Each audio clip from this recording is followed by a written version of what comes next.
So GPU prices, as we know, are going to be pretty much destroyed. Like, I really mean that. I'm going to show you examples from retail. Take a look here. This is Amazon. Look at the 4080s that are up now. We have a $14.99 4080 from MSI, a $12.99 gigabyte. The cheapest one here is $12.49.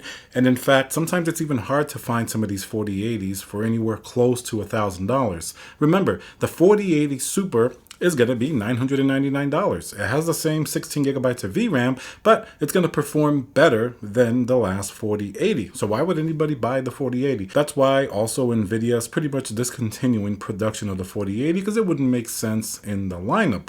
Now, I know that people have said, all right, don't praise NVIDIA for releasing a $999 4080 Super because it's still a $1,000 80 class video card. Okay, maybe, that's a fair point. But look at where they were before. Like, I even thought the Super could have been more than the current 4080. And now let's hear a word from our sponsor, VIP-CDKdeals.com, a Windows 10 Pro CD key. Add to cart, you put in code CC20. This will also work on Windows 11. You want to go into your settings in Windows, change and adjust your CD key, click activate, and now let's go back to the video. So at least this is a step in the right direction.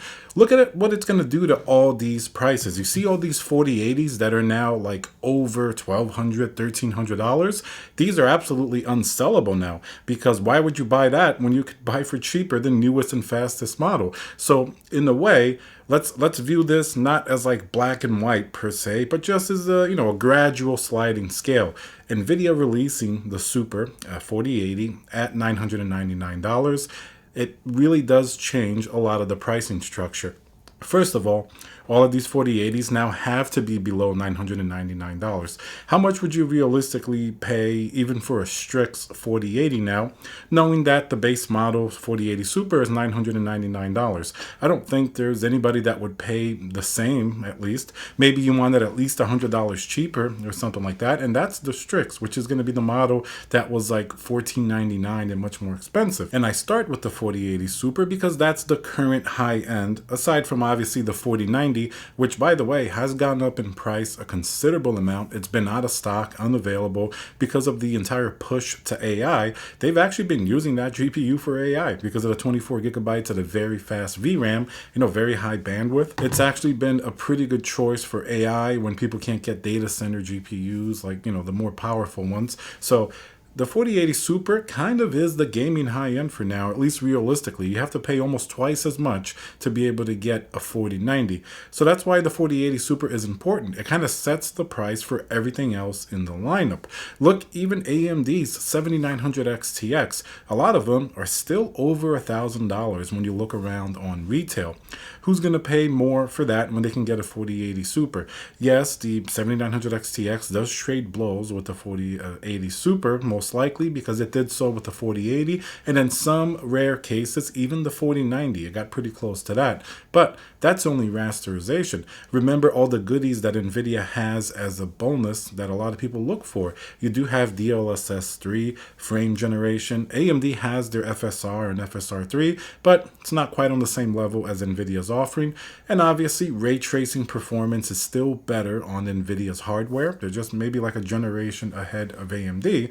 So that's certainly a big point for people who want to buy a high-end GPU. You want to turn on all the eye candy, right? If you're playing like Alan Wake 2 or Cyberpunk, you want to do path tracing. You don't want to spend $1,000 on a 7900 XTX just to have to turn off some of the settings. So I also understand the people that want to get NVIDIA over AMD. AMD has to be a really good value proposition to be attractive. That's realistic. That's not being an NVIDIA fanboy. That's just realistic. The NVIDIA hardware is technically better. Like a 4080 Super is going to be able to do, the ray tracing and things like that, which modern games are having a lot of. And DLSS 3 is very good. Aside from the fact that the 7900 XTX does have 24 gigabytes of VRAM, which is very nice, but 16, it's kind of like, a good sweet spot even for 4K gaming. Obviously, you'd want more, but it's still fairly acceptable. So what it's going to do to that lineup is reduce the price of everything else. And then the 40 Ti Super will, of course, help to sort of eliminate the 4070 Ti. And then the 7900 XT, that one was priced way too high when it was released. And as it got on sale, it certainly was a more attractive option than the 4070 Ti, the original one. But now with the Ti Super out, I think that GPU has to drop a substantial amount in order to really make sense with these other GPUs. And then remember, you're going to have used and secondhand 4080s floating around as well. And like we discussed in the beginning of the video, they're going to be a lot cheaper than these newer GPUs. The 4080, some of them are probably going to be half the price of what they were retail, like the Strix and things like that. There's no way they're going to be more than $1,000 with the new models coming out. And then that gets us all the way to the 4070 Super. Likewise, since this one is going to be obviously at a lower price bracket than the 4080 Super, it probably will have the least amount of disturbance, at least with the surrounding prices. Like, I don't think AMD has to drop the 7800 XT too much to be competitive, or NVIDIA, if they're going to keep the 4070 going along the 4070 Super, which they probably do have inventory of, they're going to have to drop that GPU, in my opinion, much more than $50. $599 to $549 is nowhere near enough to entice buyers. People actually really wanted $499 and lower for the 4070. That's around where they were, pretty much buying, even when it came out. So anything above that is definitely a no-go. And I think most people, rightfully so, will just go for a $599 4070 Super. It just makes much more sense.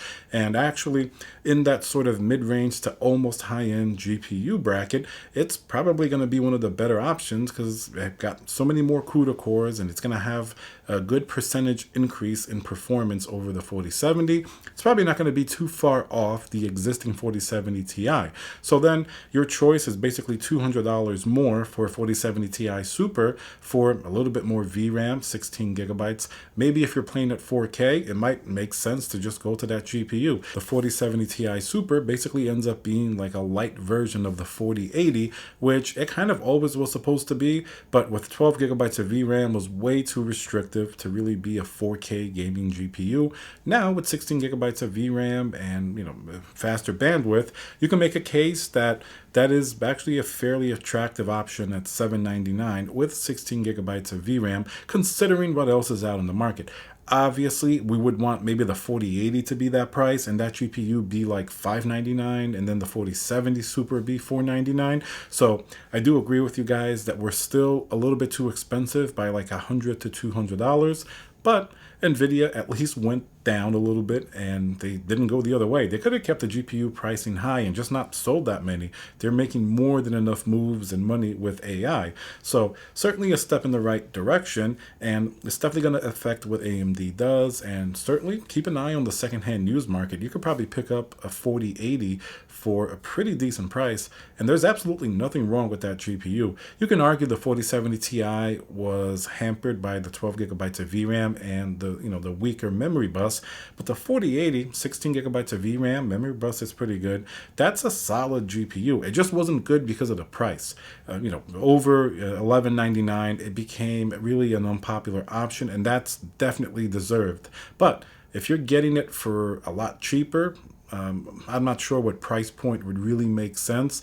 I mean, it's still going to be faster than a 4070 Ti Super, so maybe $799 around there, $800, but then it might be used, so you want a little discount, so like, I don't know, $750. That seems like a pretty good price for a 4080, I think, because then you're getting almost 4090 performance for like way less than half the price, but we'll see what happens on the secondhand market.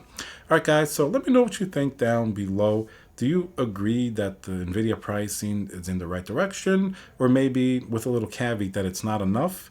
And who knows, maybe the next series of GPUs, the 5000, the 5090 or whatever comes out, maybe that one may have this same pricing structure. They're testing that out. Hopefully not more expensive, but we'll see what happens. Remember to subscribe, smash that like button, and I'll see you guys on the next video.